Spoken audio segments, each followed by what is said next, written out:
you want me to look into the camera? Just to me. Then you're in the wide angle. Yeah. Thank you so much for taking to you, Kevin Richardson, the lion.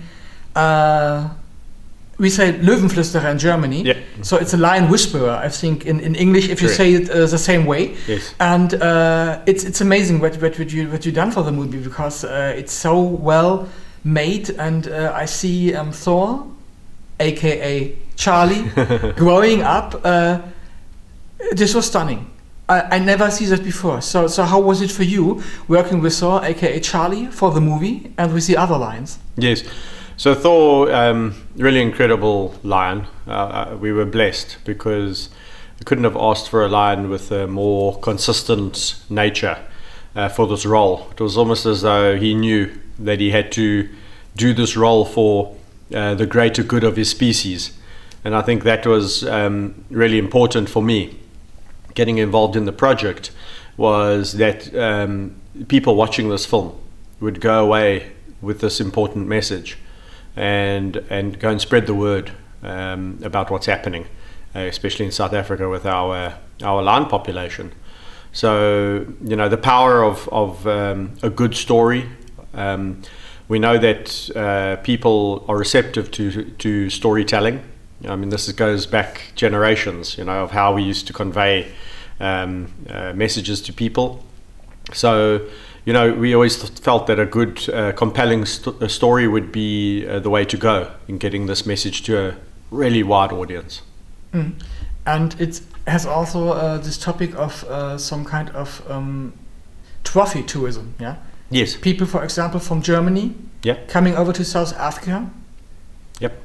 Just to shoot a lion, which is for me totally, I can't understand it, you know? Yeah. I can't understand why people kill these beautiful, beautiful animals. So how important was it for you putting this message into the movie and maybe waking some people up? It was extremely important, and I'm glad that I would say the majority, if not all, the people that have watched have got that message loud and clear. And there's two things coming from it. One is the people not understanding why people would want to come and shoot an animal that's raised in captivity for these purposes. We liken it to shooting fish in a barrel. It's not really fishing, so we can't really call it hunting. It's more lion shooting or lion slaughter. But coupled with that, and I think this is the first time we see the connecting of the dots for the public, is that, you know, let's just say the German tourists coming to South Africa and interacting with lion cubs at facilities that actually offer this to other people who also come out to shoot these animals. So I think if you had to say to the tourist, did you know that that's what happened to that lion that you took a selfie with? I think a lot of them would be horrified, and they don't believe it. So this movie actually shows you these mechanisms that are involved. You know, the lion is born, and it's a commodity. This lion's going to save our business, kind of thing, because people are going to come, they're going to want to play with it, they're going to want to see it, they're going to want to pet it, and then ultimately that lion becomes big, gets sold to the hunting industry. And then furthermore, in South Africa, we had a problem with the bone industry, where now the carcasses, the bones of these lions have been sold to Southeast Asia for the lion bone industry for traditional Asian medicine. And how many tourists are, for example, from Germany to shooting some kind of lions? What did you think? Is it more than the US tourists? Or? No, look, so the far majority at the moment is still the America, but Germany, Spain, even from the United Kingdom, France, Russia, all over, but still the majority is US. And yes, these are, as I say, two types of tourists, and the one is the one that just comes to South Africa to enjoy and to pet the lions, and then there's the other who's coming specifically to actually get a trophy. And to going back to the shooting of this movie, so how difficult was it to bring Danya and Charlie, or Thor, together, and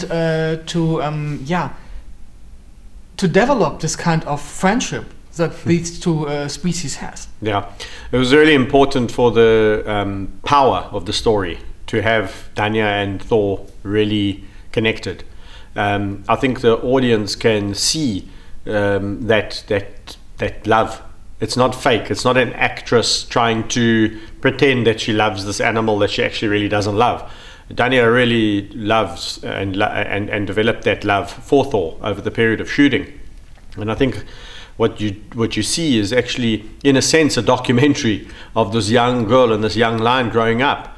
And then there's the whole betrayal, obviously, at the end. But so for me, it was really important that for the story to really be authentic and to really be impactful when we have that turning point in the film, for that relationship to be really, really strong. And that meant my job was really important in getting the foundations really good and understanding the mechanisms and the honesty that Danya needed to have with me about her feelings when the lion was interacting with her and what the lion was doing, so that we could talk about those feelings and get rid of any insecurities that she might have been feeling, because that was also the safety net. So the stronger the bond, the stronger the relationship, the better it was going to be.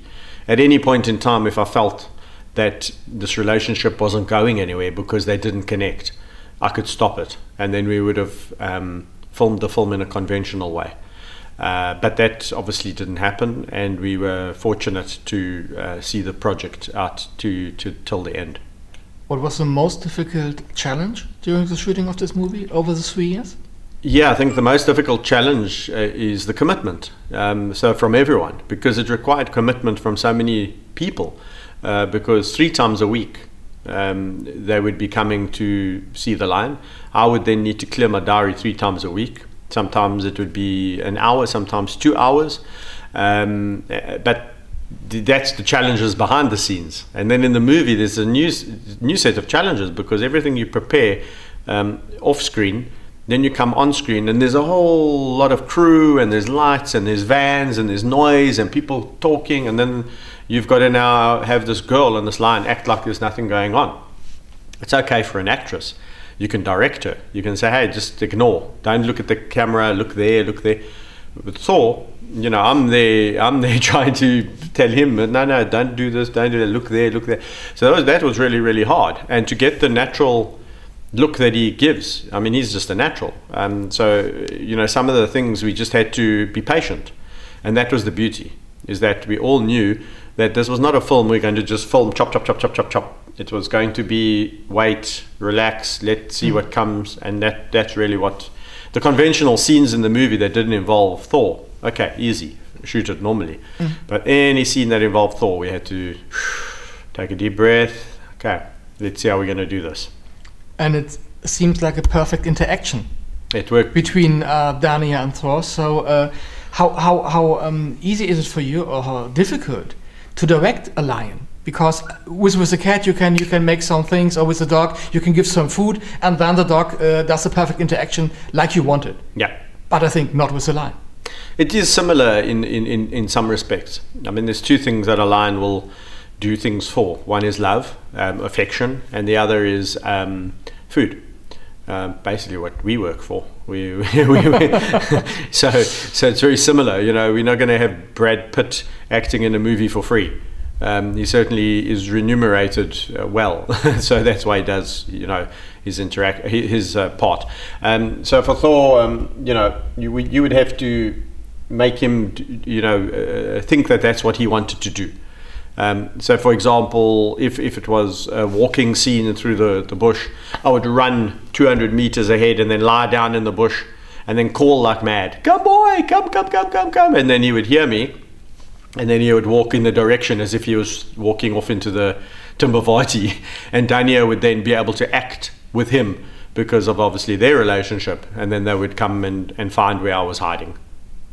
Okay, and my last question, do you remember some funny moments during the shooting with Thor? Yeah, look, I mean, he's a character, so there's a lot of funny things. But one of the really funny parts, which Danya reminded me of the other day, is a scene where they are lying on top of the Land Rover at night, and they're waiting. She says, if we see a shooting star, it's all going to be okay. And we're waiting for him to go to sleep, because you can't just say, pretend you're sleeping, Thor. He really needed to go to sleep. And so just as he's about to go to sleep, and I'm sitting there with the camera waiting, and everyone's very quiet, and Danya's waiting to pretend to go to sleep, and Thor farts, makes a fart. And it's a real stinky fart. And Danya is very, she's got a zero tolerance for smells and tastes. So she wants to gag all the time when she smells. And a lion's fart is really stinky. And she's got to now put her head right near where he's farted. And so she was a real sport. And sucked it up, and obviously did the scene perfectly. But every time I see that scene, I laugh, because we know what really happened. Great. Thank you very much for the great stories. It's a pleasure. Thank you.